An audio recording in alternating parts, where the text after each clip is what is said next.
the funny part is Don Clarke was our coach.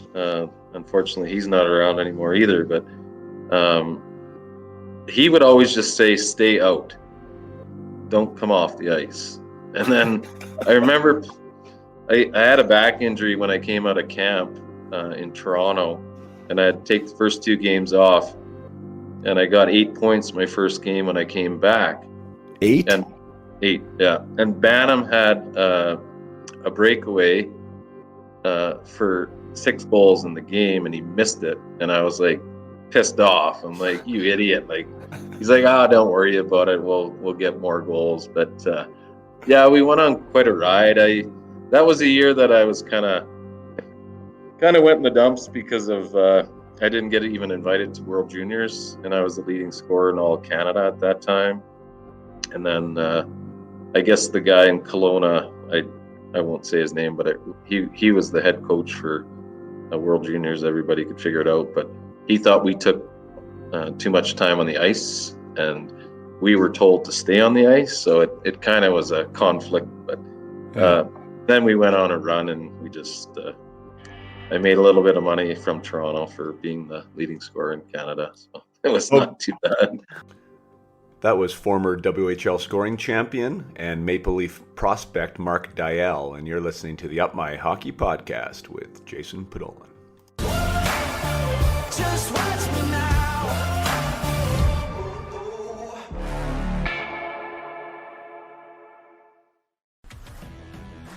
Welcome to Up My Hockey with Jason Podolin, where we deconstruct the NHL journey, discuss what it takes to make it, and have a few laughs along the way.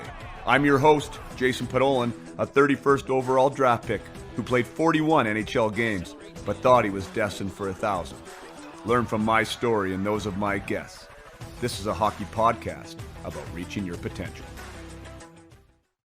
So today's guest on the program is another old teammate of mine from back in the St. John's Maple Leafs days, and his name is Mark Deyell. Mark hails from Regina, Saskatchewan, born in 1976, same birth year as myself, and ended up coming into the WHL ranks as a Saskatoon Blade. Mark was never a big player, was a little bit before his time in that category. Probably played at around, I think he says 145 pounds in this episode when he first stepped into the WHL. Ended up topping out at 5'10", 5'11", and probably around 170 max.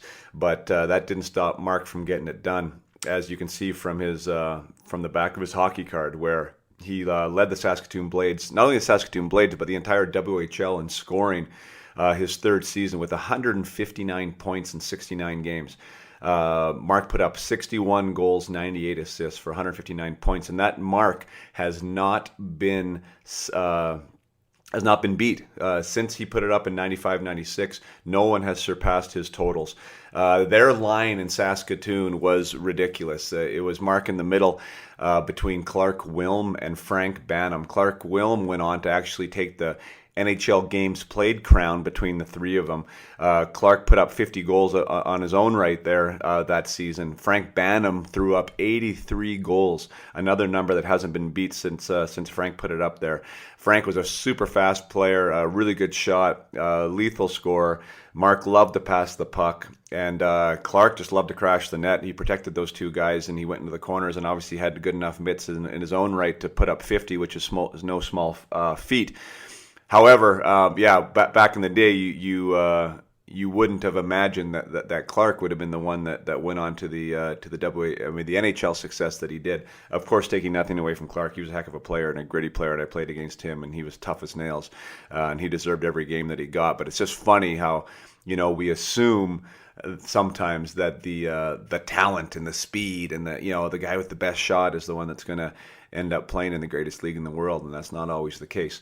However, Mark has an interesting story because he went on. He was drafted as a 5th rounder to Toronto, which is a great accomplishment for Mark, especially the size. Like I have already mentioned that he was. This was an era when size was highly valued, and big, strong players were definitely in vogue.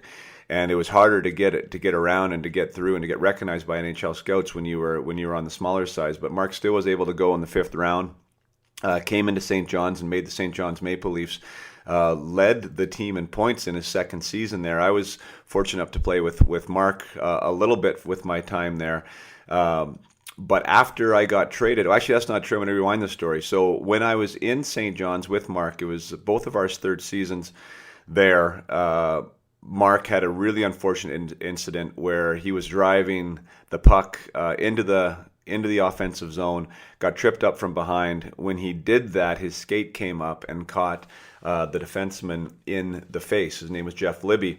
Jeff ended up losing his eye because of this incident. I was there for that. I saw that happen. Mark and I discussed that, how that impacted him personally. Just the ramifications of that, feeling responsible, even though there was no fault to Mark there. But the really strange and I don't know if it's coincidental or irony or what's the right word there, but after I got traded at the trade deadline, obviously the season went on for the St. John's Maple Leafs, and they were in the playoffs, and Mark was playing against the Fredericton Canadians, and off a play, which we discussed, Mark ends up taking a stick in the eye, and he loses his eye. This is in the same season, the same hockey season. 2 players lost their eye, and Mark was involved in both of them, and they were both on the same ice in St. John's, Newfoundland. So really, really crazy. We talk about Mark having to deal with that injury, trying to come back from it, trying to resurrect his NHL career, or what he wanted to be as an NHL career, and just crazy stuff that people go through. And when we talk about the consequences of that, and how the team, the Toronto Maple Leafs dealt with that, how us as teammates helped him deal with it on both sides, the Jeff Libby scenario and the one where he lost his own eye.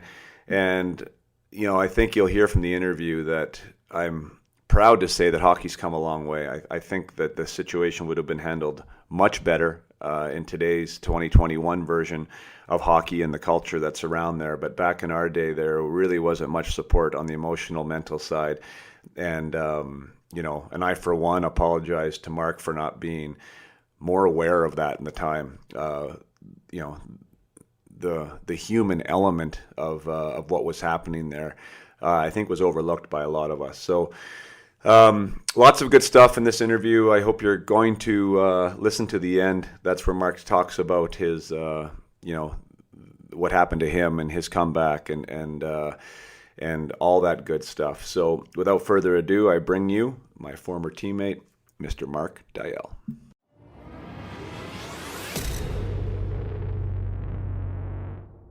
All right, welcome back to the At My Hockey Podcast with Jason Padon. My special guest today is a former teammate from back on the Rock, Mr. Mark Deyell. How you doing today, buddy? Yeah, amazing. It's good to see you, actually. It's a long time coming that we never stayed in touch, but we all traveled around the world and we lose contact. So it's great to see you. So. I know, man. That's the way it goes, right? Especially, You had things cut short, which we're going to get to. Myself, I ended up being a suitcase and being everywhere, and it's definitely hard to keep in touch with everybody from every team. So this pod has been giving me an awesome excuse to get in touch with guys. So yeah, good to see your face too, and have a chance to catch up here.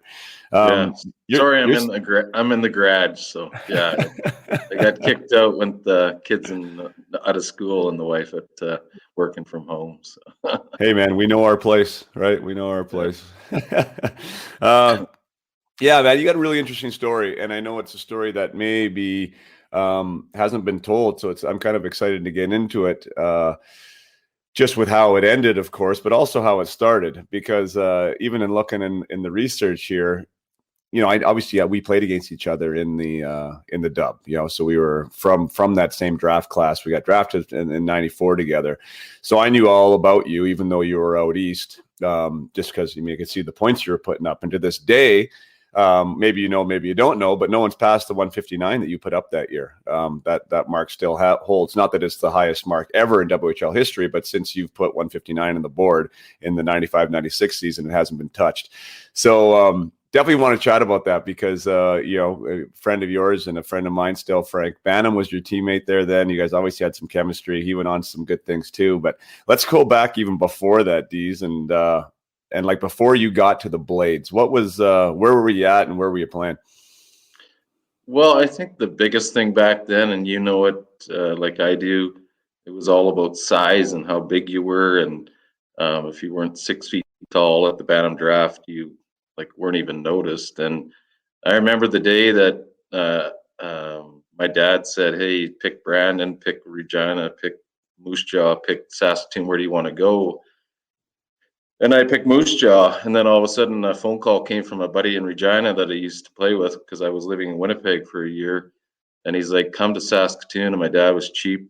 He wanted me to save money on hotels and stuff. So I went to Saskatoon, and that's when I lit it up with Mr. Frank Banham. I call him Bimbo, but yeah. And then I got signed. I didn't get drafted in the Bantam draft. Back in our days, there was only 3 rounds that you got picked in, and obviously I was so small. I was only 112 pounds when I was 14, so nobody was looking at you at that time. So it kind of just unfolded that way. And when I signed the agreement with the Blades in Saskatoon, Lubinicki was the GM, and he thought I was a year older. He didn't even know how old I was. So, but it kind of just unfolded that it happened that way, and ended up with some good teammates. So sure. So you went to a rookie camp? Is that what you're saying? Like you got invited to a rookie camp, or decided to go to like how did that transpire? Well, it was all those letters that they sent out all the time that you could come here, and no different than the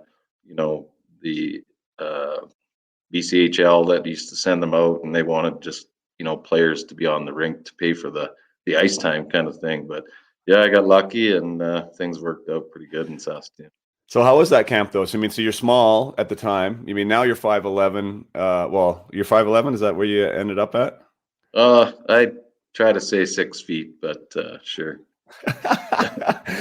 So you were, but how old were you then? You were 6. Did you play at 17 then? Your first year, 17? I would have been 16. I would have been 16 when I went there. Yeah. And then I was so small, my parents agreed that, coming back to midget again, and did pretty well there, and went back at 17 when I first started. Gotcha. So what was pretty small that year? Do you remember how tall you were? How heavy you were? When I was in midget AAA in Winnipeg, I would have been 100 and I'd be pushing 130, maybe 5'8" at the time. Right. So led the league in scoring. I think I had 102 points or something, and nobody's had that, I guess, since. Well, nobody plays anymore right now, but yeah, we were playing against big boys when me and you were playing. So yeah, for sure. So okay, so wow, that's wild. So yeah, definitely. So slight of build, hadn't quite filled into your body yet. And the next year you come to Saskatoon and make that team out of camp. Did you know that you were going to make that team? Like, was that pretty much understood, or did you have to earn your spot on that squad? I think you always got to earn your spot, definitely. But it was more of, the first inter squad game, I had 8 points, and they came to me right away and said, "You're definitely on the team. Here's your billets." And they asked, you remember those days with billets, your preference, who you'd like to be with. And I said, "I'm allergic to cats." And where did I get put in? I got put in with a cat. So I had to move billets after, because I came to a practice with all these hives on my face and everything. And Lauren Mulligan's like, "What's up, Diesel?" And I'm like, "I'm allergic to cats." So then automatically got taken off the ice and switched billets. And I ended up with the Prososkis. I don't know if you remember Tyler Prososki. I do remember that name, yeah. So those were great billets of mine that I had. And so it ended up being better that way. So it was kind of a funny thing how that happened. Yeah, no kidding. They didn't read the fine print there. The only thing that you couldn't handle. So that was that must have been a heck of a year, right? I mean, you have a great year of midget, put up 100 points, even though you're 140 pounds. I can't imagine you packed on too much weight over that summer there to get ready for the WHL. I remember how hard it was for me to put on weight at that time. Your teenage years, it's kind of difficult. So you roll in there and you're not a huge man at this stage, and then you make the Blades and you end up getting drafted that year. Like, was that, like, going into training camp, was that something that you thought could be on the horizon? I know you probably wanted it to be on the horizon, but did you think that was going to happen? Yeah, I don't know. I look at it and I speak to this with my kids, like, be humble. Like, you kind of knew where you were at with how, what you could do in the hockey industry. But I guess when you're always told you're too small, you're, all this stuff, that you're not going to make it. And then, I got the opportunity and went with it. Like, I was 152 pounds. I got all my cards still. I check all that stuff. My kids, shaved my head, give me a mullet a few weeks ago. Just they saw stuff that they hadn't seen looked at a lot. And to me, it's, I look at it with even kids now, obviously with the COVID and all that stuff. It's, you can persevere with anything. You did it. I did it. It's a matter of, I talk about Demmer to them, Nathan Dempsey, with his struggles now. Like, I went and saw him years ago and I didn't know he had the disease and he was shaking. And then Trish looked at me and was like, "You don't know?" And I'm like, "No." And then we went golfing and, he was probably the fittest guy that I've ever played with. And he was my roommate on the road all the time. But yeah, no, I think everything unfolds for a reason.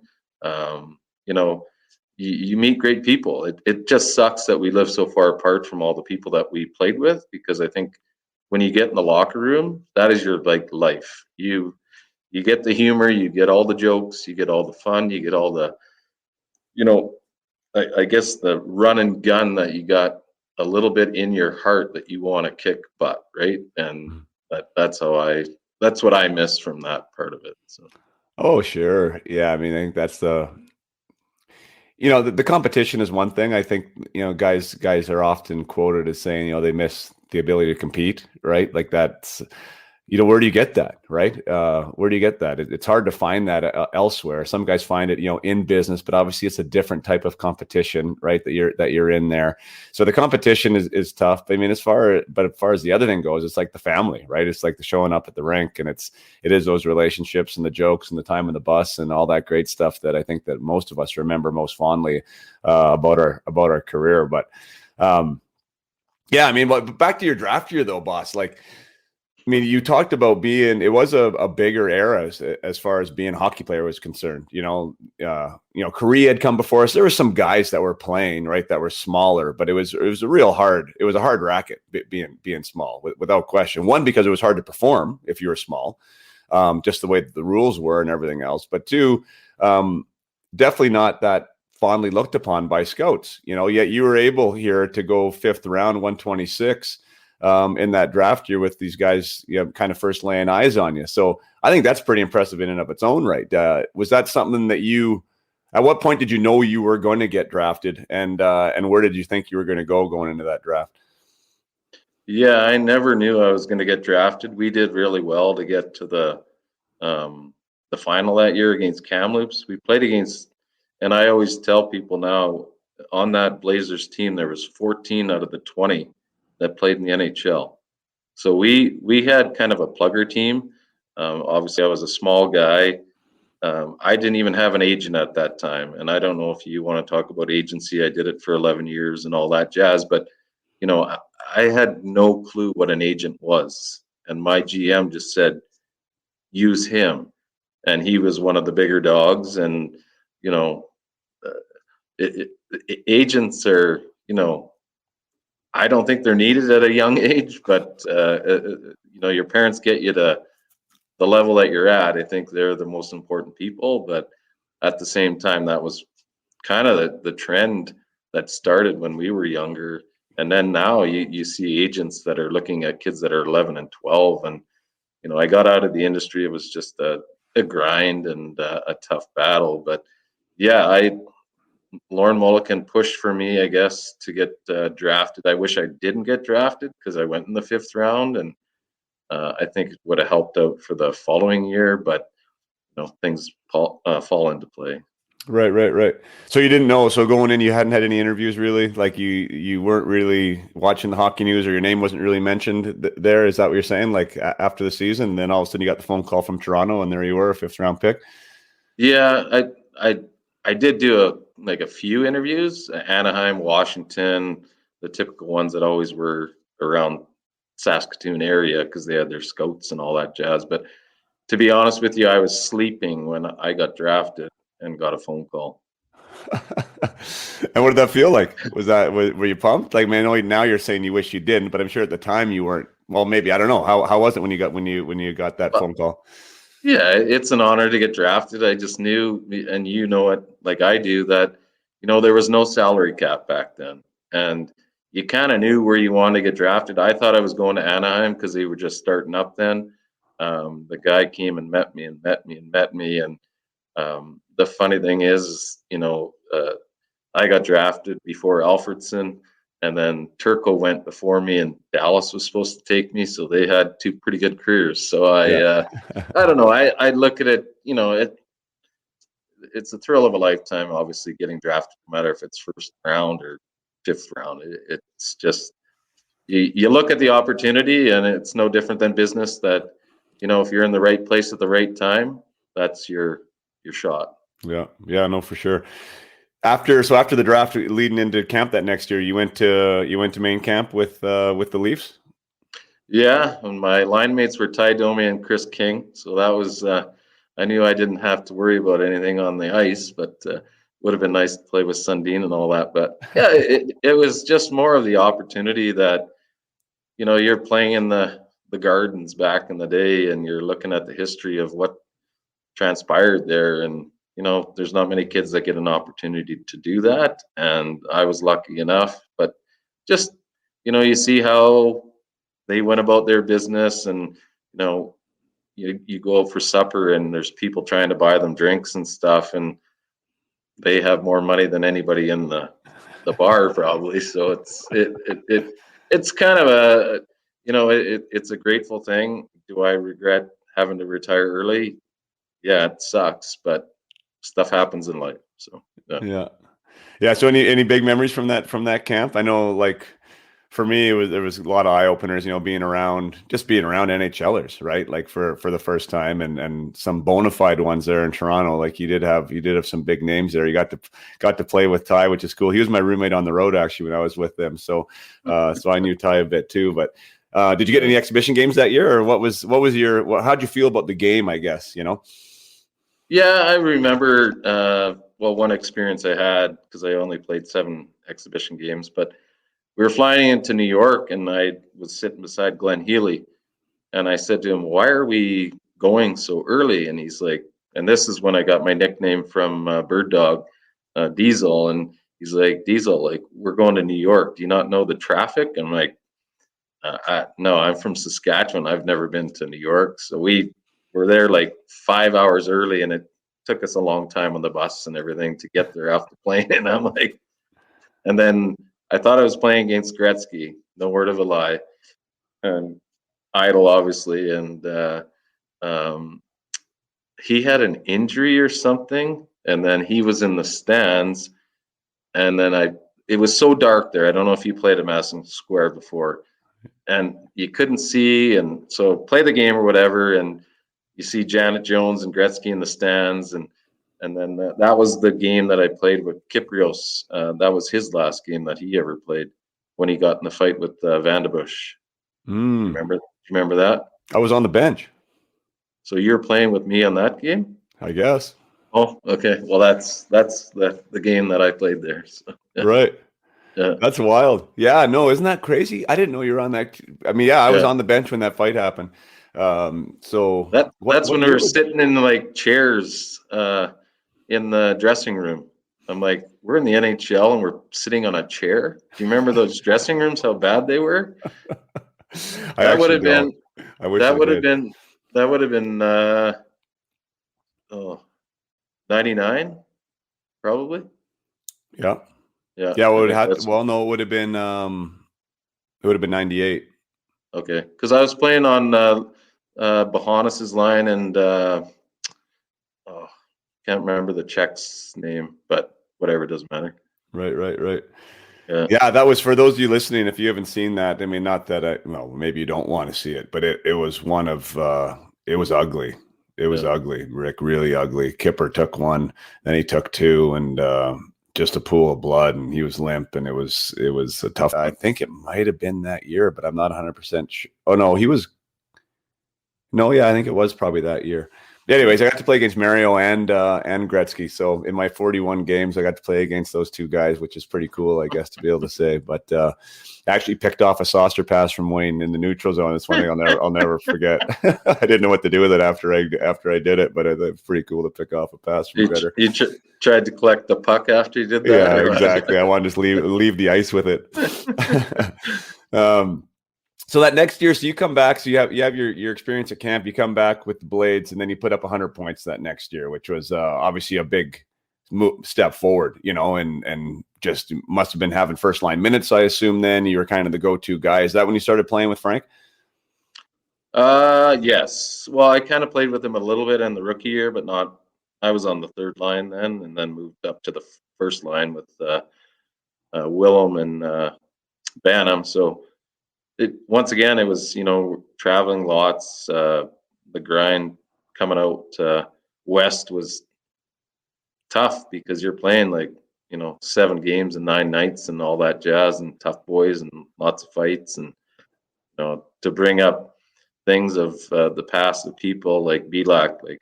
He was my roommate on the road in junior, and I remember sitting on the bus as a rookie with him, and he's 6'6" and I'm 5 foot nothing, and I had no room. Like, it was just the memories that you have of people, and I had nothing to worry about. Obviously, I wasn't a tough fighter, but you had your guys that had your back all the time, and unfortunately, he's not around anymore. But good person. I remember driving on 8th Street in our vehicles that when we were at camp, because that was the cool thing to do, to see if you could find new friends or whatever. But he was a character. But it was a good year. I remember Lankow. I think he was the leading scorer that year, possibly. But we'd only played them twice. But it started the journey. It kind of clicked in, and I didn't do well in the playoffs that year, so we crapped the bed on that one. Well, yeah, I mean, you mentioned Clarke. He was actually a real nice addition to that line. Probably you probably welcomed that one because he could play. I mean, he could play, but he was also tough. He didn't take shit from anybody, and I'm sure he was one of those guys that was helping you and Frank out to be able to do what you guys do. Also having somebody like Wade in the back end, Warnsey was there with you guys too. You had a pretty tough team there, for sure. I remember obviously more playing with you in the Rock than playing against you in junior, just because, like you said, we only played against each other twice, right? But you had a little bit of that Marchand quality to you. Was that something that you actively tried to do, or was it something you were intentional about, or was it just you and your personality and kind of being a little bit of an aggravator out there? Well, I think you hit it on the nail there. It's more, I guess, when you were a small player, you kind of had to persevere to do something out of the ordinary. I do regret some of my celebrations with goals and stuff, that it got a little carried away. But and I knew the team that I was playing with, that I was fine. If you had to grab the mitts off, you did it. But there was always somebody behind you before you even had to do anything. So yeah, we had a tough team, in St. John's as well. It was brawl after brawl. I knew what you could do, but I do regret probably being a little bit more of a rat than anything like Marchand. Yeah. Why do you regret it though? I mean, because the teams need those guys, I think, right? Like, and that's why I think it's interesting because like that's a hard job to do for sure, because you're essentially putting a target on your back in some scenarios. It probably would be a little easier to do it when guys have your back, on your team. But did you think that like, could you have played a different way? Like, would you rather have not played that way? I think that kind of gave you a little bit of the edge, though, that you used when you were on the ice. Yeah, I think it could have probably just been a little bit less, but at the same time, that kind of, I teach my kids like cocky is a bad thing, but cocky is a good thing. And you kind of have the middle of the pack of how you got to be, whether you're a big kid or a small kid or, smart kid, like anything in any nature. It's just more of, like I remember the time, and I don't know if you were on the team with Sean Thornton. We were in playing against the Flames, and he fought for me, and he came in and he was crying. I don't know if you were there, and he was like, "I'm the only one that fights. I'm the only one that sticks up for people." And he kind of, made me realize what his job was, because I remember when he came, and it was one other guy from Kitchener came. They were in the East Coast, and they were making $37,500, and they came, and Sean Thornton won 2 Stanley Cups, which is very impressive. And he was just a team guy, and he kind of knew his role. And the funny thing is, you played with Ty, and I played with Ty Domi, and those guys actually had some hands too, and they just didn't get enough. Well, Ty did, but at the beginning, Thornton, he hardly played. It was like, 4 or 5 minutes a game, and look at him where he's at now. No, yeah, he had an amazing career, and I remember that actually even at the time. I mean, I would never have guessed that he would have the NHL career that he did, like playing with him. And actually, I've been in contact with him. I'm going to have him on as a guest for sure because he's be an awesome guy to chat with. But yeah, great team guy. He was a better hockey player than people give him credit for sure. I mean, especially for a tough guy. I remember in practice some of the one-on-ones he'd pull off, or he'd score some goals in the shootouts or whatever that were pretty impressive. But he was somebody that would stand up for you for sure. He took great pride in that aspect. I think that's where that's really what made him tick. He loved doing that. I do not remember him going to tears or what, because we had such a tough team. Like, why? What was he upset about it at the time? He felt like no one else was doing it at that particular point. Well, at that time he was fighting all the time, and it was over and over and over again. And I'm. Hopefully I'm not losing my mind, but I remember it. It was in St. John playing against the Flames, and I went over to him and I said, thank you for what you've done for me. And to be honest with you, his family was one of the first people that ever came and saw me when I had my surgeries with my eye and all that in Toronto. So yeah, no, he's on my radar as probably one of my favorite people in hockey. Oh, that's cool. Yeah, I have fond memories of 32 for sure.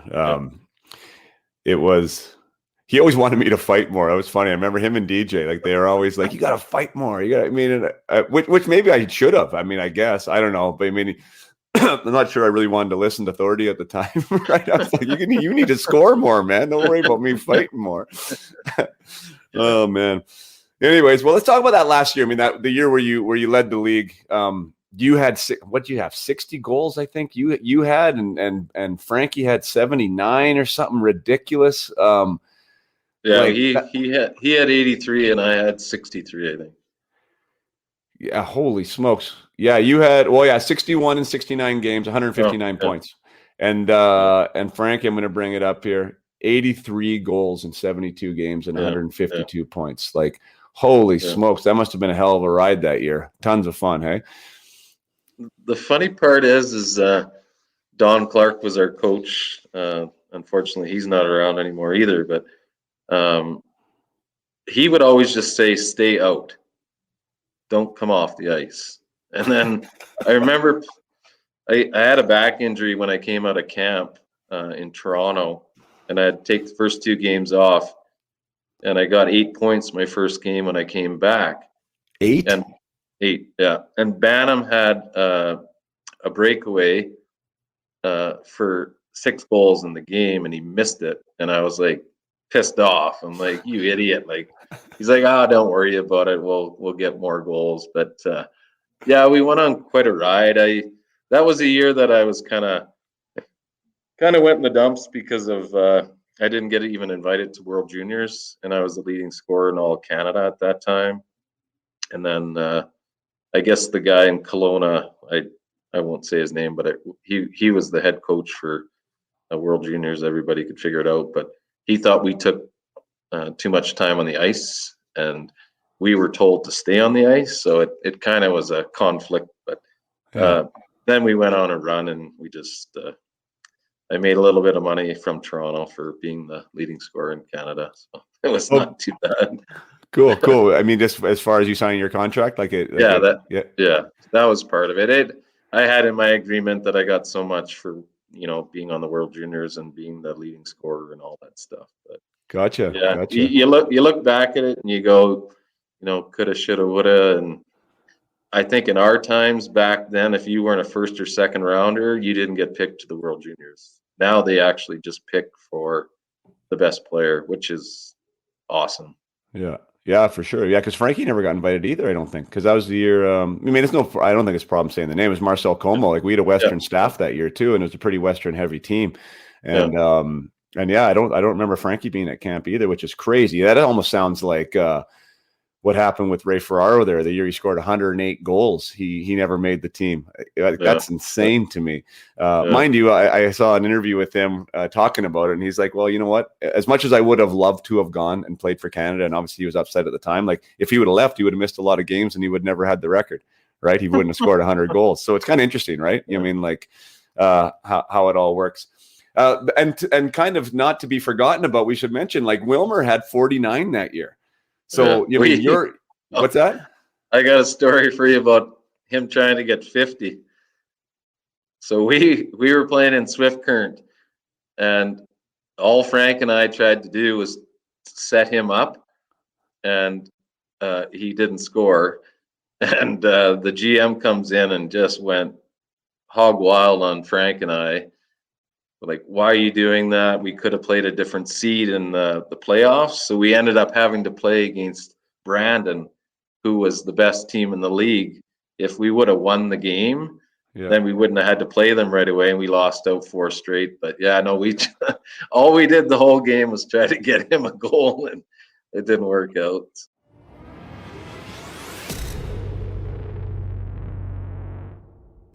Just take a short break from the conversation with Mark Deyell to say thank you to all the faithful listeners here about my hockey, and those of you who have chosen to review and to rate the episode on iTunes. That really helps with the podcast. And those of you that have responded to me personally in a DM or on social media, thanking me for producing the show, for what it has meant to some of you, and how it has changed and made a big difference for some of the athletes in your lives. I really do appreciate that. That reminds me of why I started to do what I'm doing.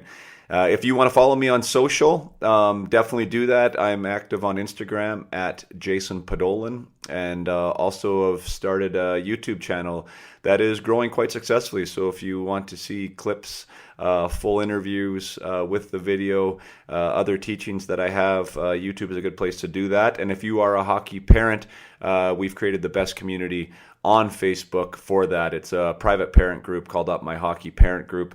That's where we interact, support each other, get your questions answered, and help your athlete on this journey of theirs through the hockey universe.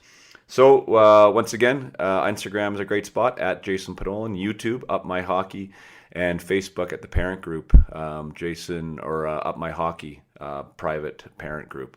You can also check out all the things we have going on at www.upmyhockey.com when it comes to courses, when it comes to working with teams, when it comes to my workshops and my private coaching. So that's everything Up My Hockey.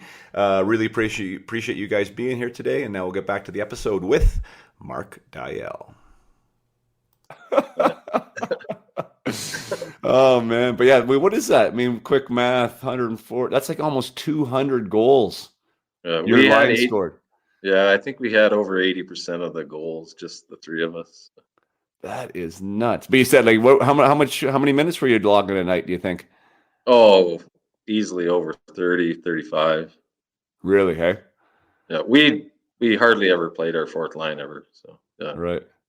Yeah, wow, that's crazy. And then yeah, isn't that wild? Even like from that scenario, and that was my last year too, I guess. Yeah, it Yeah. was.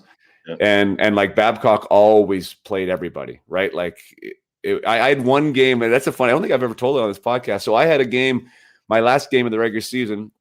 It wasn't for 50, but it was to break the all-time goals record for Spokane. If I would have got 3 that game.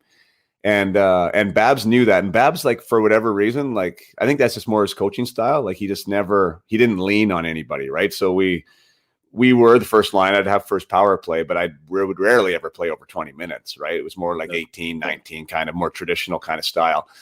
But this game, we were playing Prince George, and I probably played close to 30, right? Like, he just would not take me off the ice, and guys were trying to set me up. Same thing as Wilmer, right? And I got one in the first, and I couldn't get the other two. Like, they just wouldn't go in. Like, the goalie was just unbelievable. Like, he was stonewalling me. And the funny one, you was talking about having 6 points. My biggest memory of the WHL was that game. We had 77 shots or something on net because we were good that year too. Like, that was the year we played Brandon in the final, the year that you got swept by them 4 straight. Yeah. And I had 26 shots on goal. Oh, wow. And I could only score 1.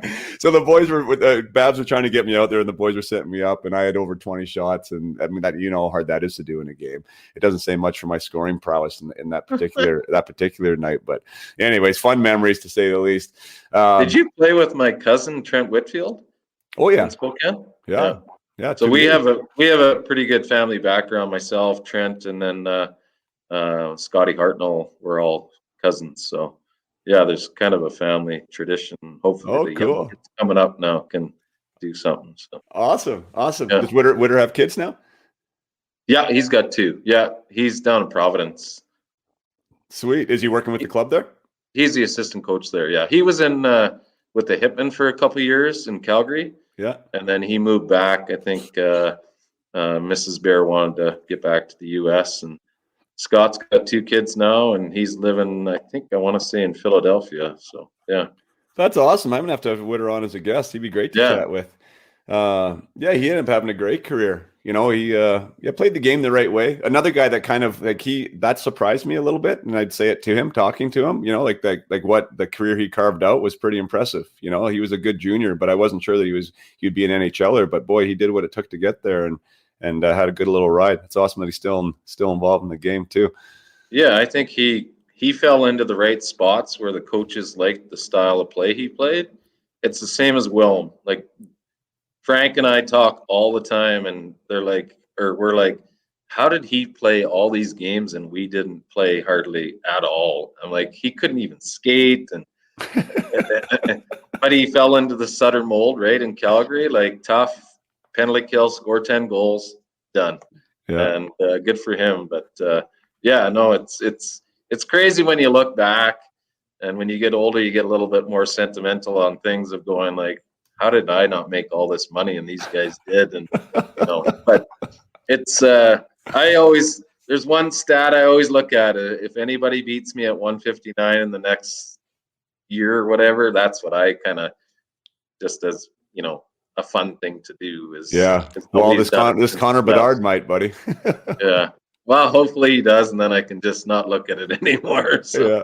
Well, that'd be a great guy to have beat it, right? Really, that's what it's all about. You know, Gretzky always said he'd love to see his stuff get broken or be around to see it. That'd be cool if somebody, a young phenom like Connor, could come in and beat your 159. That's funny though too. I mean, you always think, I don't know, the best player, especially when you're a kid, like the idea of the best player. I've said that in this show before too. Like, you think that the NHL is the best players in the world, right? Like, it's the most talented. At least in my head, that's the way it was. But they're constructing teams there, right? They're architecting how to win games every night, and you can't have everyone be a goal scorer, so there are places for guys like Clarke, Wilm, and there's places for guys like, Trent Whitfield, and, like that happens. And you're a little naive at the time, I think, when we're when we're growing up and going through it, and then we can look back now and be like, yeah, Clarke Wilm got 450 games and, I got 41. Like, how does that happen? But he brought something, right. That I guess we didn't bring, and somebody saw it and he did it well. And it's funny though, the 49, what is a funny story is Damon Lankow. So when we were all first years in Sherwood Park, myself, Mike Dubinsky, who you remember that name too. He played in Brandon there. It was, I think, a second or third rounder to Vancouver. And then Damon were on a line. And it sounds like me and Mike, like we were all buddies, good buddies, but we'd make fun of Damon essentially. Like we have to bounce it off him in front of the net. That was our kind of our running gag that year. So, I was leading the league in points. I think Dubber was right there. And then Damon was doing well, but it was essentially riding our coattails. And then 2-3 years later, he's like leading the WHL in points, 4th overall, and like the career that he ended up having. Like it's so amazing what happens to guys, right? But at the time, Damon would just run guys over. Like he could just absolutely plow guys. He was built like a bodybuilder. With time he was like 12, and he would just crush guys. And obviously he got his few points here and there. But if you would have told me that he would have led the WHL in points, like when we were 14 years old, like I would have been, there's no way. I would have put so much money on that. But guys develop, right? And guys, and he did a great job there. And Tri-Cities did a great job developing too. And he got in a good spot, like you said. He got the right opportunity, got the right minutes, and he made the most of it, and had a heck of a career. I remember too, as well as playing against Martin St. Louis and Marty Murray, and we were all little guys. And I looked at Martin St. Louis one game, and I was kicked out of the draw or whatever, and I'm side by side. I'm like, why are we in the AHL? And then obviously he went on to a Hall of Fame career, and it's no different than business. Being in the right place at the right time, and if you can perform, then you can succeed. And there's a lot of people that don't understand that. Like I did positive speaking for 13 years to promote don't give up. If you get hurt or you have an ill, like anything of any nature, and if you even just allow one kid to listen to you out of 100 that you'd go to schools and all that jazz, hey, it's worth it, kind of thing. And I think like the crazy part is when I listened to Frank Banham's interview that you told me that he did, I had to call him and ask if it was him, because the picture that was shown was Vandermeer's. I'm like, you're not left-handed, first of all.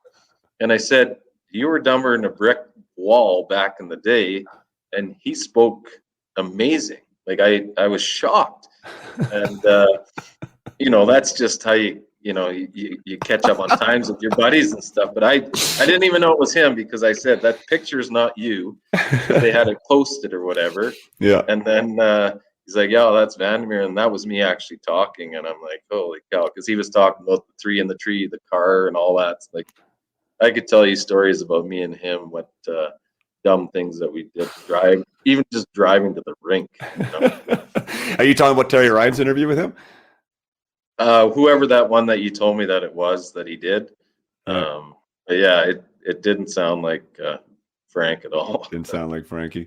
Do you wish you would have had a chance to play with him in pro? Meaning I'm saying that is because you can find chemistry with guys. There'll be a player on the team, if the coach is doing it right, that you usually find something with somebody on a group of 20 guys, right? But sometimes it just really, really clicks. And again, I didn't get a chance to see you guys a ton together, but that looks like to me like it really, really clicked. Do you think that was something? Was it something special there, or what do you think? Well, I thought, with my agent, that I was going to try to get over to Anaheim when he got there. So his background with Frank was he was going to sign with Chicago Wolves back in the day. And I said, just come back. So he came back as a 20-year-old, and then we lit it up. And then he signed with Anaheim, got more money and all that stuff. But yeah, you could say you would have thought somebody really would have thought our chemistry would have been great to be together, like Solani and Korea. Like it just was chemistry that they had. They knew where to be. And, I still have some VCR tapes that I want to convert to something that I can watch again to see.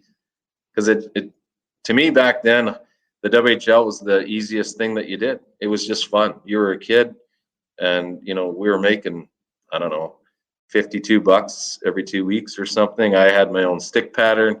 There was no agent that was paying for that stuff back in those days. And, you now kids, get everything free. But yeah, I wish we would have got an opportunity. We did have good chemistry. You don't get it a lot. And, even with Wilm, even if I just had him, he'd, know the style of play that we played all the time. Right. Yeah, interesting that your agent was trying to do that, or that Anaheim wouldn't have tried, because why not? You know what I mean? Like, it just seems like a smart business deal. And let's see what's going on there. At Toronto, it seems like Toronto never really had you in their high ratings as a prospect, right? And I mean, you and I kind of fell in the same boat there. I ended up getting moved, but it was kind of a weird existence there for a few of us in Toronto, like not really sure what was going on or what we needed to do. And why not move you on to Anaheim and see what you had done with Frankie? But Well, I think about too, Toronto?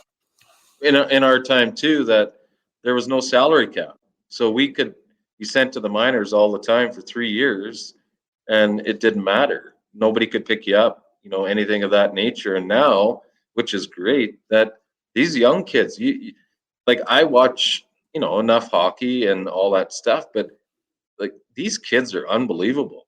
Like, I think of the stick handling they do. You see the videos they do. I'm like, I don't think I could have done that at my age. And maybe you think the same, but they're remarkable. And it's great that they actually get the opportunity, because they make less money with their signing bonus and all that stuff. And they're like, if you're a 5th rounder, this is what you get. But in the end, like, these kids are actually getting an opportunity to play. And I think the league has grown big time. Yeah, well, it's definitely younger. I mean, they have to, because of the cap. You need some guys in your system to play NHL minutes, or else you're not going to be able to do it. You need those entry level deals guys to play, and so sometimes guys are in there and put in positions a little sooner than maybe they would otherwise. I know in our time, right? Like, it was harder, and then even if you get sent down now, right, with the waivers, they can get picked up instantly. Yep. So there's more movement. I've said it on the show before. I mean, that one year when they ended up finally trading me, Toronto, I mean, I was 22 years old and had 42 goals in the AHL. Yeah. 22. And for some reason with Toronto, I was washed up. I mean? It's like, it didn't make any sense. They weren't even a playoff team, right? Like, to get 3 games that year doesn't even make good business sense, right? Like, why not see what a guy can do? But at the time that we were there, the Leafs were like the bottom of the totem pole in points. Like, that's what I mean, right? It makes even less sense. Like, you think there would have been more movement from our squad, right? Like, up, just to see what these guys can do. Even Lonnie Bohannes, like, what a year he had that year, and then he ends up getting the Leafs essentially through the second round on his own. And then he's out of the game after that. That's such a weird story too with him. How he never played. Yeah, he was very good to me. We were good friends back then, and when I had my injury, we were living together and all that stuff. But yeah, I remember it was like, you're getting called up, and then I got hurt, and then Lonnie moved up to the. I think he played with Sundin and Renberg. Wasn't that the line that they had? And he was like 5th in points in the playoffs, and then he ended up in Europe and got hurt, and then he had to retire. So I think we had some special people, like Connery. Like, he never really got a chance. Like, he was a pretty good player. He was really good. Yeah. I still stay in contact with Red, the Red Rocket. He was a good player. And Lonnie, I mean, that was fun. I mean, that was one of the ones. I massively benefited from playing with him that year. I mean, of course, right? That's just the way it goes. And there was the chemistry again. Like, he was a good player with almost anybody. And that's the thing that I think that made him special, right? Like, he would put up points no matter who was with him. I just happened to get along real well with them there on the ice. And we just worked well, and puck was going in. And it was so fun to play with somebody that could distribute the puck like that and shoot the puck himself. God, remember how short his stick was back in the day? Yeah. And you can just rip it. Oh, yeah. You just rip it. And yeah, I mean, if anyone listening, like, look up Lonnie Bohannes. That's probably a name you don't know unless you're like a big Leafs fan. And yeah, he had a great playoff. And I'm talking like that playoff run. He was making plays and scoring goals that it wasn't like he was just in the right place at the right time. Like, he was the guy. Like, he was scoring. He was making plays and winning games for the Leafs. And then he didn't. couldn't get back in the NHL. It was such a strange thing to me. Like, it's almost like, did something happen off the ice that nobody knew about, that like blacklisted him or something? Like he was too good of a player not to get a chance after that. But anyways, I mean, so it goes. What was your experience like there in the Rock? Like, even we had a couple coaches that we played for. And I've spoken about the lack of communication back then. And again, not to beat anybody up, but just the way it was, like we were sitting there in St. John's, like sometimes Bill Waters would come out the odd time to see us and seemed like that was the only guy that would ever have eyes. And other than that, there wasn't too much being said about, what we were expected to do or who we were expected to be if we wanted a chance to move up. Was that your experience too when we were playing there? Yeah, I think the biggest thing too is, Mark Hunter was only with me for 1 year, and he kind of knew that you needed all different types of players, skilled, tough, a defensive player, whatever it was. And then we got an Al McAdam. I don't think was a fan of mine. I can be honest with that, but it just kind of came that nobody was around, nobody looked at us because of the travel and all that, and then we have to look at it and not having any negative thoughts of it, but we would go on the road for 21 days and play like 15 games. Like no other teams did it. So we had quite the grind. I remember the rink in St. John's, like how small was that? Like it was like a cardboard box that you were playing in. Yeah. And like you couldn't go anywhere. If you went 2 steps, you were getting hit or somebody was on you or whatever. Like that era was just a different thing. And, they would come see a little bit on the road, but I just think the exposure of us as players, it wasn't there. There was no internet. There was no, nothing. So you basically, if somebody thought you were good, and that's why the only reason why I got drafted was Garth Malarchuk back in the day. He pushed for Toronto to draft me because Cliff Fletcher only drafted big guys. And then I got picked somehow. But right. Yeah, I think it was the exposure that we didn't have in my mind. Yeah, it's funny you mentioned the road trips, and you don't even really realize it at the time, or at least I didn't. I mean, it was just you're doing what you do, right? But yeah, we would, like, I remember the end of the trip all the time when we'd play 4 games in essentially 4.5 days. We'd have that Wednesday game, and then we would travel, and they'd have a day off. Then we'd play Friday, Saturday, Sunday afternoon.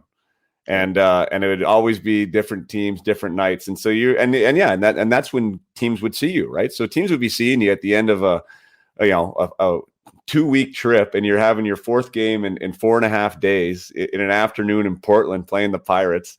And hopefully you have your best stuff because that's when they're getting a chance to look at you, right? And we'd always get delayed in Halifax every time. So then they would even make the trip longer. Like it was always weather. It's good times that you remember all the stuff from Newfoundland and great people and, very welcoming. But I look at it now and I'm like, I had buddies playing the East Coast and they were playing in Las Vegas and we were playing in the Rock. Like it kind of makes you laugh sometimes. So, yeah, I love my time in the Rock. It was fun. We had a good group there, like you said. I just brought up Portland, and I just remembered that one trip in particular. I mean, I don't have a great memory about a lot of that stuff, but I remember J.P. Dumont and with Bird Dog on his back getting cross-checked, his face into the ice. Do you remember that one? Like there were so many Bird Dog stories. Bird Dog, rest in peace, of course. Not with us anymore, but that poor JP Dumont, I was like, oh my God, do I not want to be him right now? Do you remember that? He used to do that to me in practice all the time too. So maybe not to that extent, but he was one where you were like, why are you trying so hard? It's practice. And he's like, I just want to kill you. I'm like, okay, sure. Yeah, he did. He did keep you honest, didn't he? I remember those now that you say that. He'd be in your grill quite often at practice. The good old days. Yeah, good old days, exactly. Well, let's get to, for those not listening, so we're here again with Mark Deyell. 159 points with Saskatoon, ends up being a point-a-game guy essentially in the A.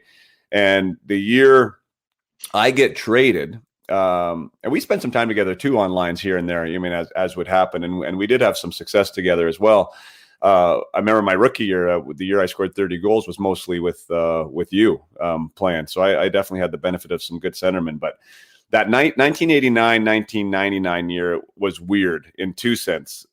One, because of what happened before your injury with Jeff Libby, and I want to talk about that because it's something that I remember. I was in that game.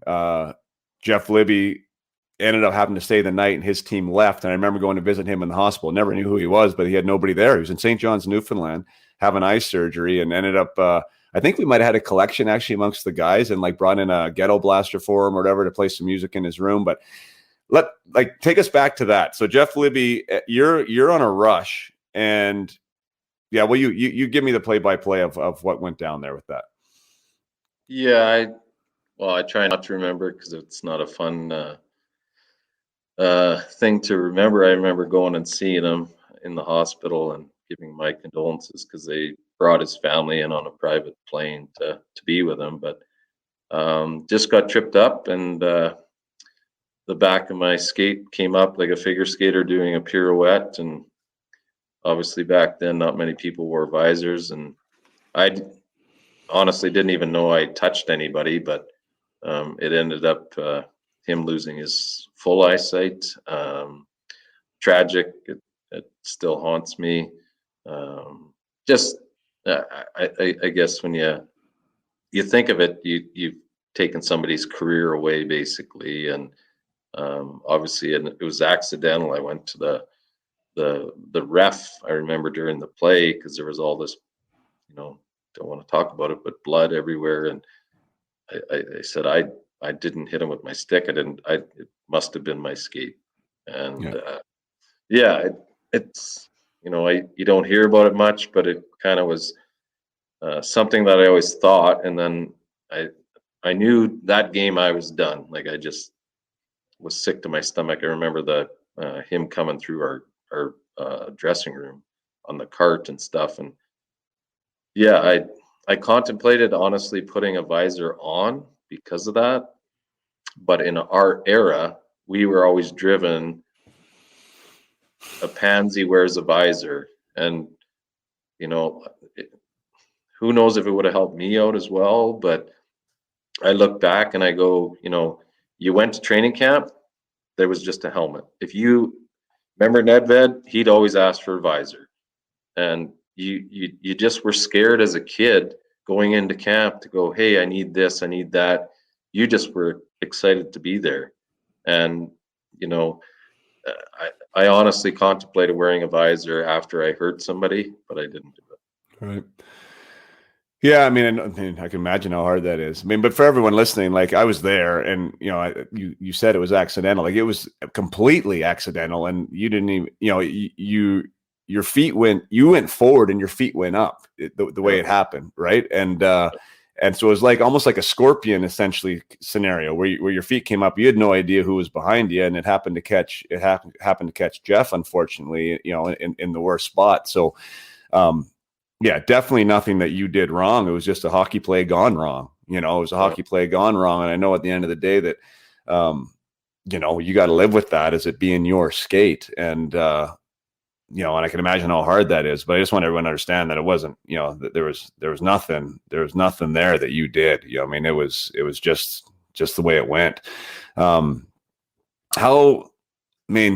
And obviously the irony or the coincidence, I don't know what it is but like 5 months later you lose your eye, right? Like, how crazy is that? I shouldn't say lose it, but had an eye injury. Like, that's nuts to me. But like, so this incident happens. It's your skate that does it. How were you? And like, I look back on that as being like, I was empathetic enough, like, again, to go to the hospital and understand that it wasn't like we were idiot gladiators, but like, I don't remember ever having a conversation with how that would have impacted you. Like, was anyone there for you as far as the emotional consequences of that happening? Do you remember having any conversation with any of the guys? Well, the only person would have been Nick Adijib, our trainer. He's always been good. I stay in touch with him daily. I think that's something that lacks in our hockey world is, I guess, who do you talk to? Who do you, discuss with? Like, are you embarrassed to do it? Just kind of things like that, where it's like, it's no different than the hockey club we played for, or the agent I had, or anything of that nature. You're kind of just a person. You're not, they don't care realistically. You're like, I hate to say it, but you're a piece of meat. And, whether you're scoring goals, great. Then all of a sudden you're washed up, you're done. They don't, it's kind of sad that, everybody doesn't have somebody to reach out to, that, you're going to go through depression. You're going to go through all these things because you don't know where to go. I was only 21 at the time. Like, what am I going to do? Go to school? I don't have any money. Am I going to work? Like and it happens to all hockey players and you've seen it too, that a lot of them try to keep playing for years and years and years because they don't know what else to do. That's it. I talked to Rick Gerard, who could have been the same type of player as us, and he never got a chance. And he said he played in Europe for years because he didn't know how to make money. And now we're both in the oil patch, making way more money than what he did banging up his body forever. So right. you kind of just don't know the avenue to take. And I'm not here for a pity party at all. That stuff happens in life and you got to move forward. But in the end, it's just like you sucked it up and you just moved on. That's all it was. Well, no, I mean, I think you said you're just a person. I mean, I actually, one thing I've spoke about quite a bit is that I think the evolution of the game is starting to acknowledge that there is a person behind the player. So I've kind of used the analogy as that you were just a player. Like you were a commodity that needed to do something hockey wise, and that was all anybody was worried about. Now people are starting to understand, and especially in the high performance world, that there is a person behind this athlete. And if you can get to the person and allow the person to evolve and to feel safe and secure and, worthy and all these other things, you're going to get way better results from that player on the ice. Right. And I think that we were bred from an era too, that, any type of touchy feely stuff was just not really welcome, I guess. Like it wasn't something that I think guys were willing to be vulnerable about. I think any type of those feelings were either disregarded or pushed aside. And it didn't lead to conversation, which is terrible because we're all going through it. I mean, that's the thing. I talked with Jason Krog the other day. I haven't released the episode yet, but I played with him in Lowell and in Bridgeport. We're all going through the same thing, right? But like no one ever had conversations about what it was we were going through and how we might have been able to help. I'm speaking that now in a hockey scenario, right? Like trying to get to the NHL and what it takes and all that stuff. But now we're dealing with more life stuff here where you've been a part of this thing that took someone's eye. I mean, there's emotional consequences to that. And so Nick was the guy for you. Like if there was anyone, it was Nick, who you were talking to about that stuff. Yeah. Cause he kind of, I guess I related well with him. So it was easier to talk to him than, going to the head coach or whatever. It's just more of, I don't know. We had, and I'll speak on behalf of probably most people, that we had just closure to ourselves. We didn't have the availability to open up. Like I couldn't pick up the phone and call my parents because I couldn't afford, a minute, $1 a minute to call. Like it just, you were in your own space and that's what you did. And, does it affect me today? Yeah.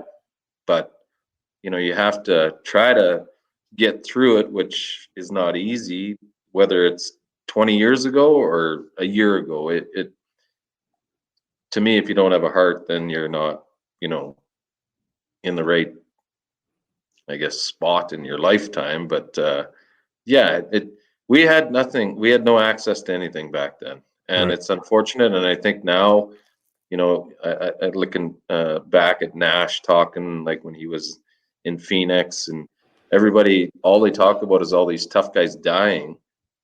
Well, it all doesn't stem from, certain things. It's, there's a lot of all players at every level, they all come out in a different fashion. And Yeah. whether it's football or anything, it needs to be talked about, which is a good thing that people are doing now. Mm-hmm. And I think it's you can see progress that people are, you think you're an athlete. Guess what? The next day you're not an athlete. Nobody gives a flying F about you. Yeah. And you're not signing autographs. You're not in the limelight. You're not nothing. And, I've been out when I've seen Johnny Gaudreau, and, everybody's all over him. Well, there's going to be a day that Johnny Gaudreau is not, they don't even know who he is. So, yeah. Yeah, no, it happens. Yeah, I mean, the thing back with Al McAdam too, and and this is definitely not. I mean, I think it was part of the era then as well. But like in 2021, right now, and I coach young kids. But if I was a coach of an AHL team, like without question, again, it's easier now. Like I would have a conversation with my centerman, Mark Deyell, about, hey man, how are you feeling about this? Where are you at with this? Do you need any help with it? Is it impacting your game? Like, I would think that conversation was happened, but I mean, it sounds like that didn't. That wasn't even like he never brought you in. You never had that talk. Toronto never made a phone call to you. There was nobody that picked up a call and said, Mark, how are you doing? No, nothing. Yeah, that's and crazy, right? it's unfortunate. And the funny part is, and we can end this whenever you want, but it's more of, I think with age, you get wisdom. And, I look at you doing this, like, this is incredible. Like I said, hearing Frank talk, I'm like, there's no way that's him. And I think you kind of get a little more sentimental, but knowledgeable in the same time. And you're like, holy cow, we had it. Like, I think I had it good for 3 years. Like I think it was the best experience of my life. Any job that I go to, they see that you played hockey. I think we have a competitive edge getting jobs these days, which is tough.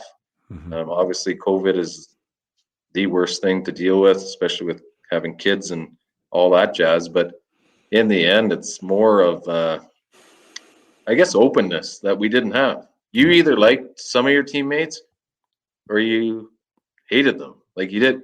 There was always our groups that we hung out with. You either were with 4 guys or they were with 4 guys. The European guys were together. Now you see a little bit better with sports of camaraderie kind of thing. But yeah, back in our heyday, it was like you hung out with 4 or 5 people and that was it. Not 20. Yeah, well, exactly, and I think the longer I played, the more I saw that. I mean, the teams that did do well were the teams that hung out together. Like the teams that were one big family and not 4 different families. And again, with wisdom, then you can start to even try and cultivate that, right? As a player on the team, like, how do we get everyone together here on the same page? Because it doesn't work when you're disjointed. Well, let's talk about you, buddy. So I mean, you go from that, and then I got traded. So I got traded a month before your injury happened. So I wasn't around. I was in LA, but I heard what happened to you. And again, it was a different world, even with the media though. Like it wasn't, I didn't know like the next day that it happened. I remember like it was well after the fact that I even found out that it happened, because we're all doing our own thing, and social media wasn't around. But walk us through and walk me through what happened with your injury there. And I think it was a playoff game, correct? Yeah, we were playing against the Canadians, and then just jumped off the bench and took a pass, and unfortunately, a guy pitchforked me in the eye when I was going at him. He was a Czech guy, and yeah, I got hit and fell and went straight to my eye, and it was probably like a baseball already, and I knew I was done. So yeah, so it took 3 people to pry my eye open, for them to see it even, and obviously I couldn't see anything. So you said pitchfork. When I read about it leading up there, the way it's written is it was a follow through on a shot, but that doesn't sound like that's what it was at all. No, I was going to him on a one-on-one, and he, how the can opener used to be with McCabe back in the day. Yeah.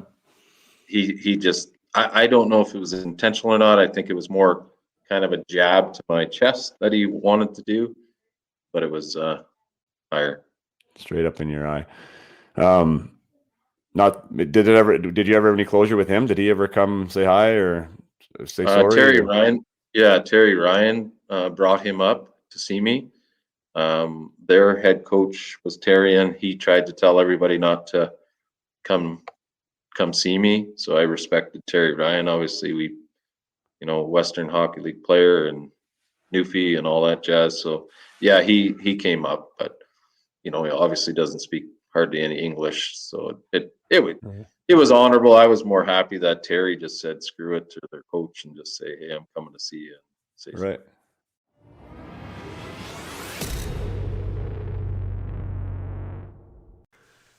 Take another short break from the episode here to give a shout out to Rough Dog 113. It is one of the latest reviews coming in from the faithful audience here of Up My Hockey.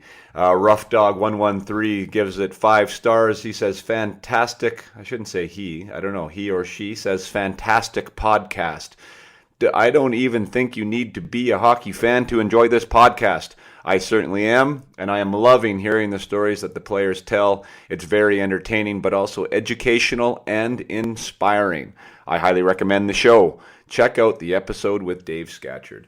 I agree, Rough Dog. Check out the episode with Dave Scatchard. There's some really wild stories there. David is a very animated and excited storyteller. I really appreciate his energy, and he has some really crazy turning points in his career that he needed to make some big decisions. And I actually used his stories to teach some of my athletes, about character and about decision making and about standards and what it is you stand for, because there are going to be seminal moments in everyone's career where you're going to have to make a decision.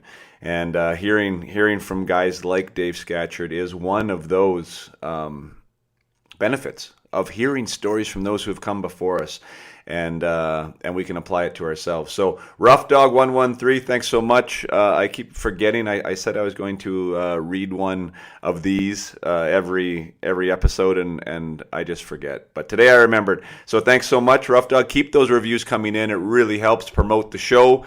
If you've listened to 1, 2, 3, any amount of shows and you haven't done it, and you listen on an iTunes platform, please take the 2 seconds to give the review, or at least to rate. It really doesn't take too much time, and it is a big thank you from me if you do.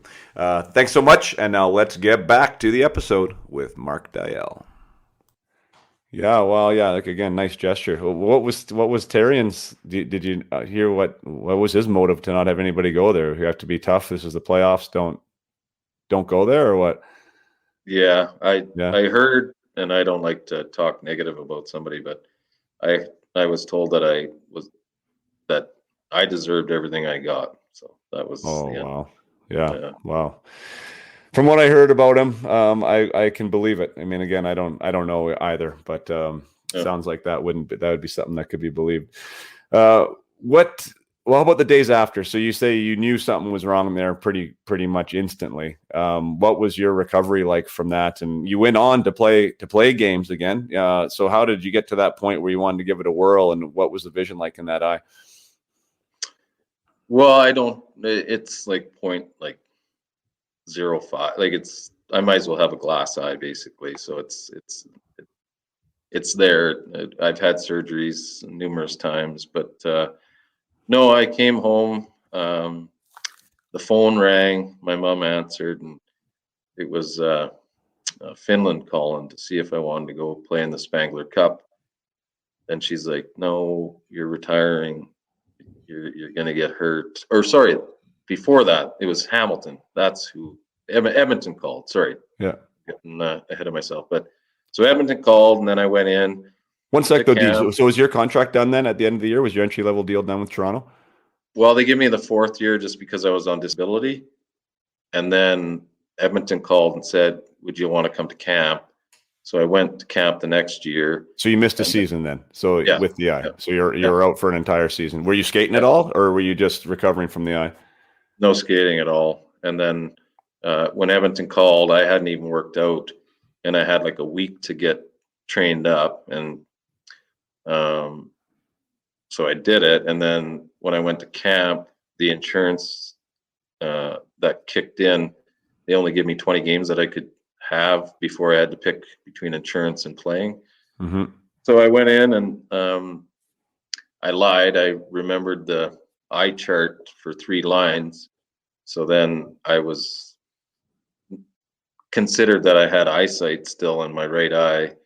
So then I wasn't covered by the Oilers at all, just because of that, which I wouldn't recommend to somebody that has a brain, but I just wanted to play again.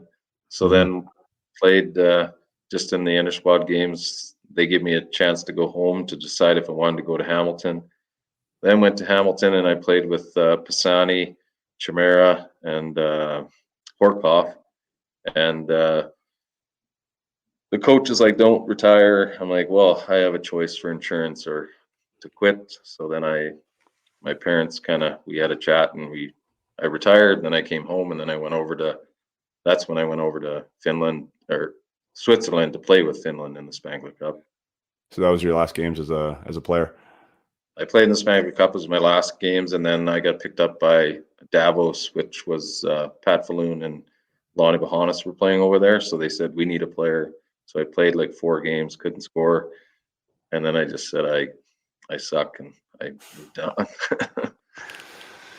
So what was and this is just the hockey player in me asking, like, your vision was, and I mean, like, not your eyesight vision, but your vision on the ice, your hockey IQ is one of your greatest assets, I thought. How was it playing at that level with only being able to see out of one eye? Yeah, I had to switch to the wing so that I could actually kind of turn and see a little bit better, because center, you're always down in the middle and down low and stuff. But yeah, when I was in Hamilton, I forget who it was. He was a tough guy in Hartford at the time, and he blindsided me, and I lost 5 teeth and was KO'd and all that stuff. So that was kind of one of the reasons why I retired, just because I couldn't. You turn and you're not seeing them. Just it's like driving a vehicle. At least I have the camera now in my car that I can do the right turn just on my camera to help out. But yeah, I know it. You know what? Honestly, it was probably the best thing I ever did, was because I felt like I had to prove again that I could play, and it was kind of cool to say that you kind of played in all hockey worlds basically. And Europe was a fun time. It was unique. You're seeing a different country, and I understand why some of these guys go over there and they stay over there. Like Frank Banham again, like he played till he was 40. I want to say 42, and he said he did it because his family could see the world. They could go to Italy, they could go to Austria, they could go all over the place, and it was free for the most part, right? So I loved it in Germany. I mean, I could totally say I was only supposed to go there for a year. I ended up staying for 3. Like that was I totally know what you're saying with that. How was it like the game's tough and the game's hard and the game's fast.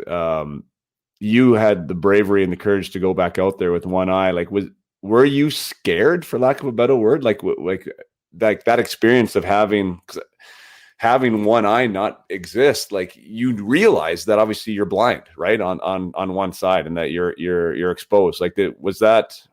I don't know. Everyone's wired differently. Were you actually were you scared going out on the ice, or were you like, I got this? Yeah, I don't think so. In our heyday, we loved the game of hockey, and you just wanted to play. And whether you're making $100 or $2,500 a game or whatever we were making back then, you kind of just did it. That was what was in your blood. And I think now, with speaking of kids and all that activities, they have so many different sports that they can play that we only had so many.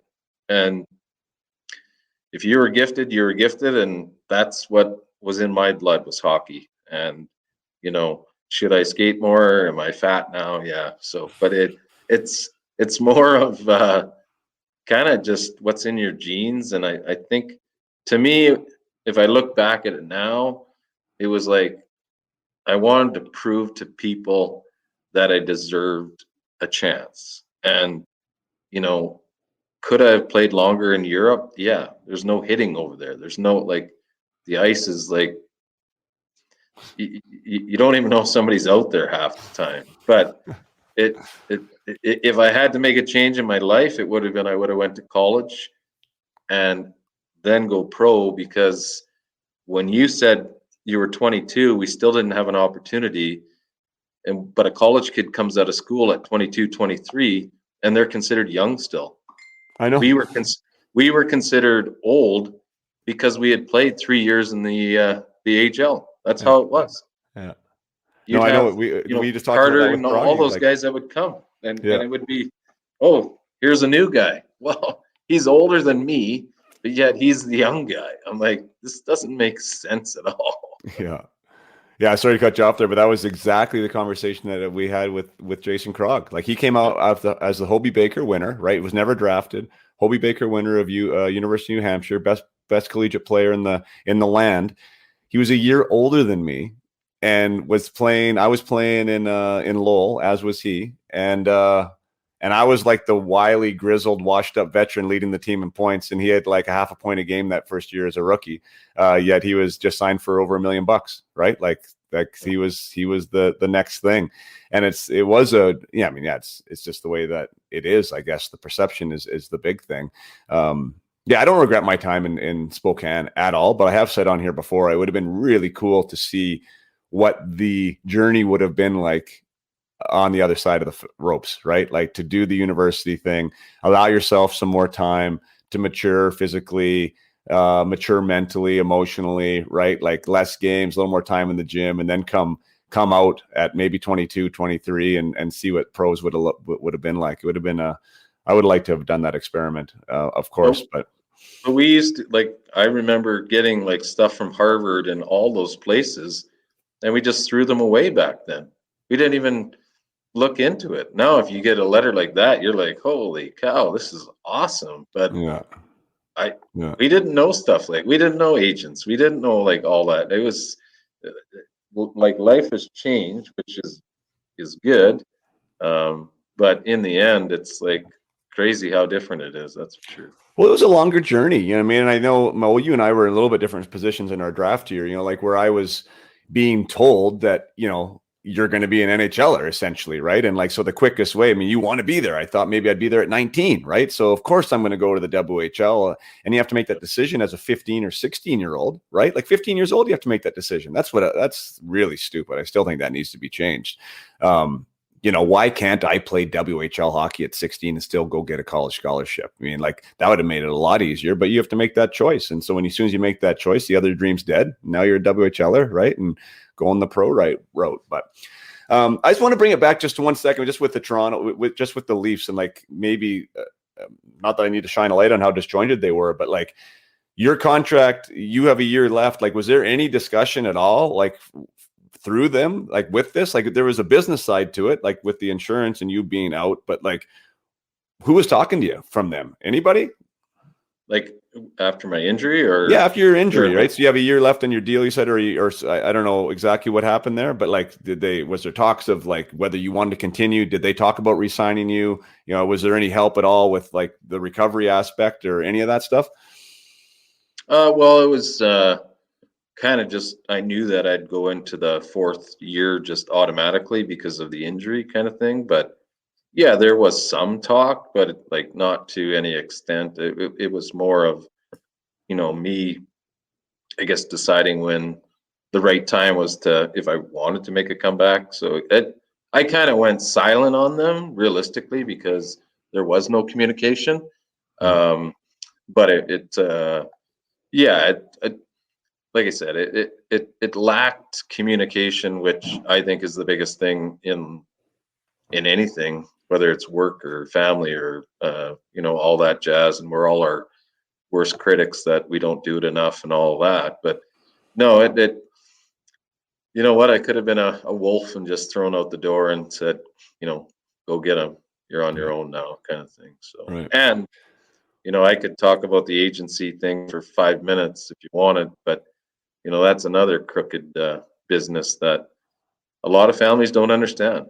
Like, there's a lot of people that think they need an agent, just because their friend has an agent and that they're going to change the world. And it's a everybody thinks of an agent being like Jerry Maguire, being on a plane and all that stuff. Like I did it for 11 years driving a Toyota Corolla just to try to earn some money because that's all I thought I knew. And it's I'm not saying an agent isn't a good thing, but there's a right time and a right place for that as well.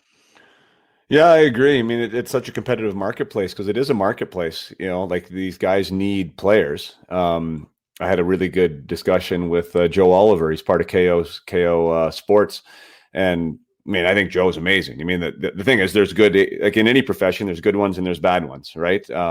I do believe that Joe has, his players' best interest at heart. But at the end of the day, it is when they make a commitment to you, like they don't get paid until you sign a pro deal. And you know how hard it is to sign a pro deal, right? So you need to have a few horses in the stable to even to make that thing work, right? So I can understand why they need to go out there and reach out to these players so young because it's so competitive. But the thing is, if you're a parent or if you're a player, what are they providing?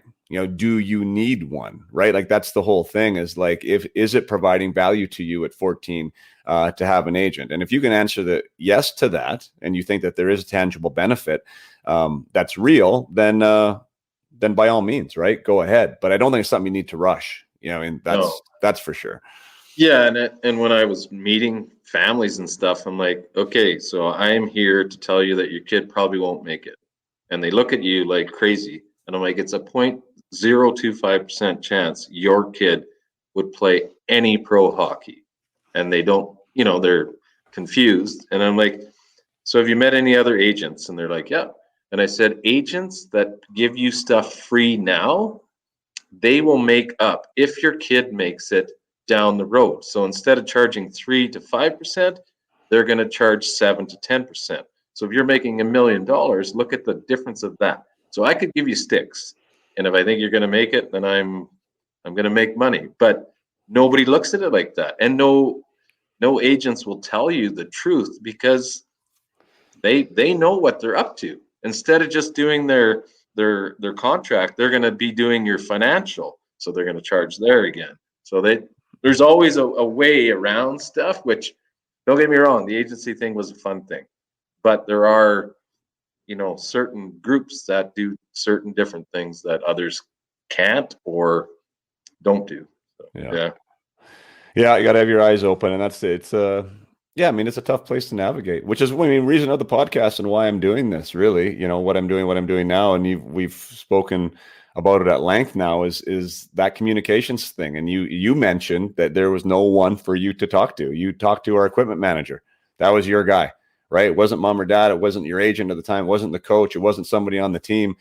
And things have changed a little bit. There's more resources, but I still think there needs to be more support, player support, and having somebody outside the ropes, in my position for what I do now, I'm just helping these guys have somebody to pick up the phone to in a lot of cases, right? Like there's no secret medicine. Yeah, I'm helping guys with anxiety or with ways to prepare for games or some of these things, like skill-based things, but a lot of times they just need someone to talk to.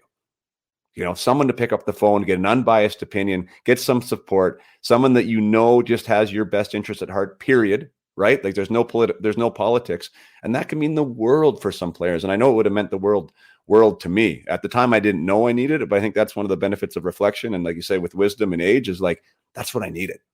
I needed someone like me doing what I'm doing now. That's what I needed. Well, my kids always ask, they're like, wow, you have so many friends. I said, it's easier to communicate with your friends than your family. You just walk away from your buddy and, you're going to see him again. Family takes it a little bit touchy. You add in-laws, you add all that stuff, but sometimes all it takes is somebody that you can trust that is going to go, you know what, I'll give him my advice, but at the end of the day, he's not sleeping in the same house as mine. So, have an open ear. And there's a lot of people that don't understand how important that is. Just honestly, whether it's work or hockey or even like coaching or anything of that nature, like, hey, what would you have done in this situation in the game? And, you come home, you beat your head on the wall and we're all hard on ourselves with if you're a competitor, which most sports people are, that it's like, hey, you want the best for everything, but sometimes you come up short. And I I'm a preacher of, if you don't give it a shot, you don't know what you got.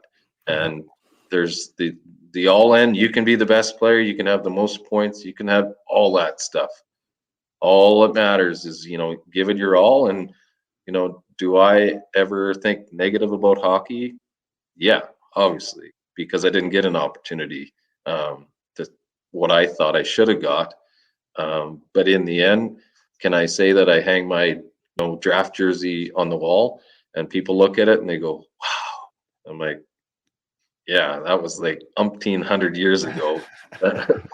It's more just the I think it's great what you're doing with the podcast, and to keep in touch with the guys. I miss the guys that I used to be around all the time, and half the time the only time you hear of anybody if they die or get divorced or that nature. And we have the source to do it. I think it's easy for me and you to connect, obviously now and moving forward. But it's nice to hear people's thoughts on what we did, because when I talk to my kids about what I used to do, they have no clue what we used to do. It's like driving on the bus for 14 hours to play a hockey game. They wouldn't do it. Yeah. Maybe they would, but it's just we live in a different era, right? So, no, I think it's I mean, I really appreciate you coming on today and sharing your stories. I know some of that stuff wasn't easy to talk about, but again, I think there's a lesson from experience, and there's a lesson from what we've gone through, individually.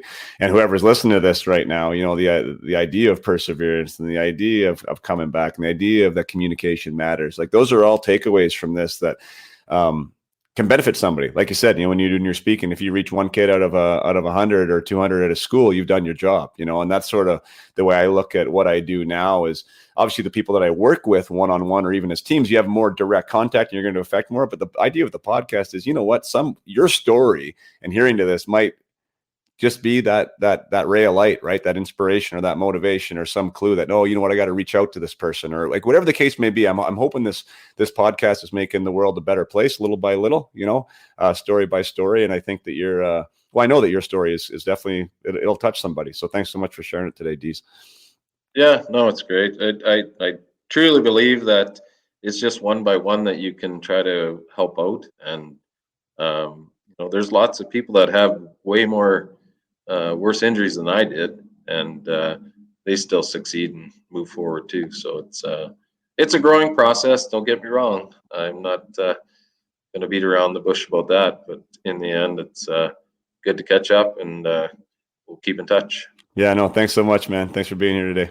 And we'll definitely keep in touch. Cheers, buddy. Okay. See you, bud. Thank you so much for sticking around to the end for another episode of Up My Hockey.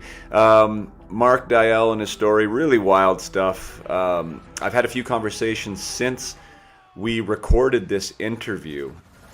And the Michel Therrien stuff actually runs really deep. Mark mentioned in this interview that Michel Therrien told his team not to attend and visit Mark at the hospital.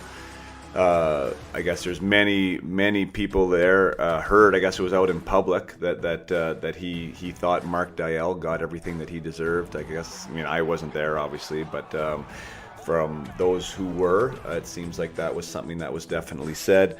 There was some altercation with Lonnie Bahanas, who was sticking up for his teammate. I guess it goes on and on. Terry Ryan sounds like he and Guerin, who was the guy whose stick actually hit Mark Deyell, got in quite a bit of trouble from Therrien for going to the hospital. They were called traitors, I guess, in the dressing room.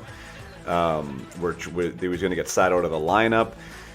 There is a lot of stuff that to unpack with that whole stick incident, and it's unfortunate that around something as serious as a human being losing their eye, that there's all this distraction and ridiculousness around whether a a player can go even visit him in the hospital. So anyways, I guess that's life in 1996 or whatever it was, when we were down there in the 90s.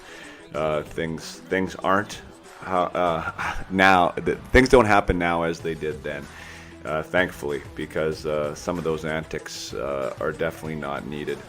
And it's almost so, like, I've uncovered so much stuff since this interview and since the conversation with Mark. I really want to talk to Lonnie Bahanas. So if anybody out there knows my ex-centerman Lonnie Bahanas and knows where to track him down, please DM me, let me know where I can find him. I may have Terry Ryan on again to talk about all the stuff that he's told me offline here that happened during that playoff series, and what happened after, the incident with Mark.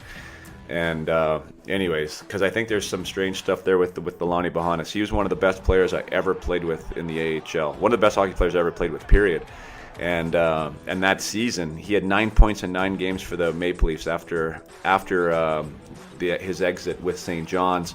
He had, I think he had 6 points in 6 games with the Leafs that year as well, and never played a game in the NHL again. It's a bit of a strange one.